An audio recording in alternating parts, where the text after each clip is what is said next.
So I ride a Brooks B17 saddle.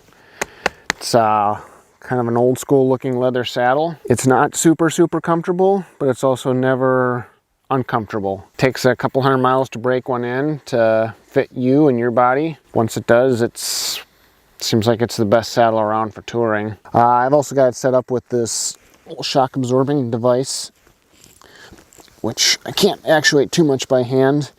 And it's not designed to be a suspension piece by any means. It's just enough to take a little bit of the sting out of some of the really rough stuff.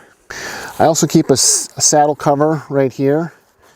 The leather saddle, I try not to let it get too wet, although that's impossible at times. Here's the cable for my USB on the phone. It runs up to the handlebars and back to a battery. So this pile of stuff back here, I don't usually carry unless it's an extended trip. I guess usually there's a tent here. This is where I usually keep my tripod, but obviously I'm using it for the video. So it sits on here, and I've got these outer straps to hold down the tripod. These are a little bit lighter duty. But under that, I've got these heavy NRS straps. And these are maybe a little overkill. These are the straps that river guides use to strap gear down on whitewater rafts. So I think they're good enough for me. A little bit of a weight penalty because I do have these heavy metal buckles on them, but it's nice to just cinch things down, know it's going to stay. I am carrying a little bit of a fold-up chair, which I maybe wouldn't use in the US because US camping often has picnic tables, whereas around here, no picnic tables. Sitting in the mud isn't so great. This bag is basically clothing. This next bag down is the tent, and by having the two-strap system, I can keep this pretty much cinched down all day, and I can add things and remove things with the light straps.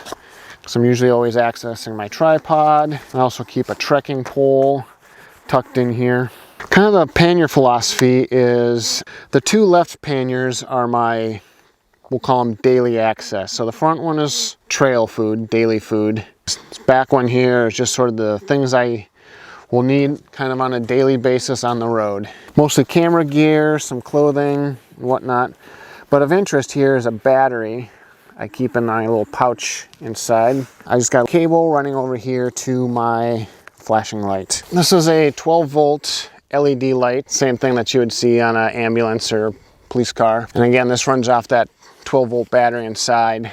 Obviously, there's a little bit of a weight penalty for that. I believe that this bigger light is more effective than the smaller little battery-powered LEDs, just in terms of its brightness and the fact that it's a little bit bigger. It's not shooting out this kind of laser bright, blinding flashing light.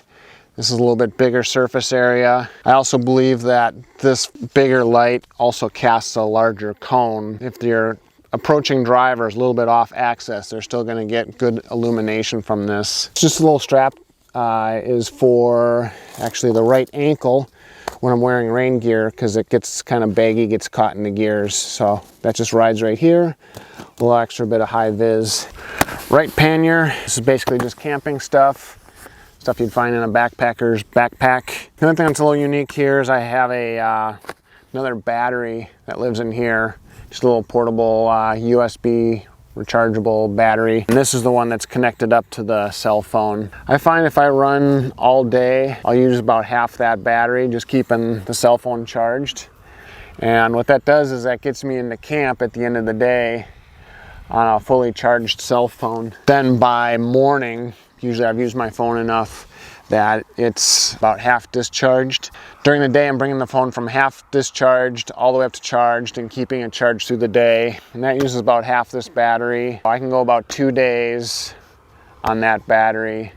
And the nice thing about that is that I can charge that battery someplace public, and I don't have to leave my phone in that public area. The battery for my flashing light, that thing will run days and days and days on that other battery. If need be, I can actually pull power off my flashing light battery into my USB system and charge my phone. This is just a regular trekking pole. I brought this really just for hiking, trekking, but I've been using it almost exclusively as a bike prop up. Here in Iceland, there really are no trees, and there's very, very few fences. And a lot of the places I'm stopping and taking pictures are just along the side of the road. In the past, generally I just roll the bike and lay it on the right side panniers. You can see they're a little beat up because of that. You know, what else do you do? So I've been using this trekking pole as a prop. And when you've got the front brake locked, when you got the steer stopper on, and you got this prop, now the whole system is pretty stable. You can get in and out of your panniers while the bike's upright. Much more convenient, and you're not constantly putting your bike on its side. This pannier, this is just sort of the catch-all of everything else that's not in the other panniers. I got a pair of regular walking shoes. What does it all weigh? I don't know. It's pretty darn heavy. It's a chore to pick it up off the ground. It's everything a backpacker would carry, plus all the bicycle stuff, some tools and extra parts. I'm in Iceland, so I've got a little extra clothing stuff because I've been expecting cold, rainy weather. And then some extra little creature comforts like the chair, and obviously all the photography and video gear I brought, and batteries is a pretty big weight penalty. I'm not super weight sensitive on the bike because on the flats, it doesn't seem to make that big of a difference whether you're rolling heavy or medium heavy. Obviously you notice it in the climbs. On the descents, it's a negligible factor. Obviously the bike becomes a little more difficult to maneuver, but that becomes manageable. One other thing about the rear of the bicycle, again, I've got the same tire, running the Schwab Marathon Plus. Super, super durable tire. Thousands of kilometers on this type of tire with almost no flats. Had a flat a couple of months ago, but that was going over some broken ceramic, so very tough tire. I had this rear wheel built. It's a little heavier duty. My old wheel had some thinning from the rim brakes, so I had a new wheel built, and in doing so I had to buy a new rear cassette. So I bought this cassette, which is a little bit bigger than the previous cassette, the spec one for this bike. What this does is it gives me just a little more hill climbing power, and I lose a little bit of top end when I'm going fast downhill. I don't really need to keep pedaling at 30 miles an hour. I can coast, and what I've gained in hill climbing throughout the gear range, but mostly that rear gear, has been very much worth it for me. That has 2 extra spokes and storage. Everything up front here is pretty standard. That's the bike.